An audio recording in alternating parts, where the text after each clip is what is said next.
In today's video, I'll teach you how to like a game on Roblox Mobile. First of all, what you have to do is launch open Roblox application. Make sure you're logged into your account. You can see over here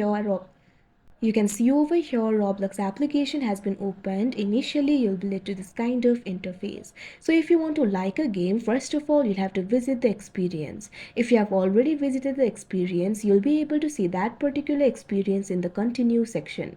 So what you have to do is simply tap on the game that you would like to like. Now after you do that, you'll be able to view that particular game over here. Simply scroll down. Now under the description section, you'll be able to find the like section. You'll be able to see the amount of votes and amount of likes over here. So if you want to like the game, what you have to do is simply tap on this up icon. Up icon means liking, down icon means disliking. So what you have to do is simply tap on the up icon in order to like the game. Now you can see over here you've voted. That means you've liked the game. So that is how you like a game on Roblox Mobile. I hope you found this video helpful. Thank you for watching.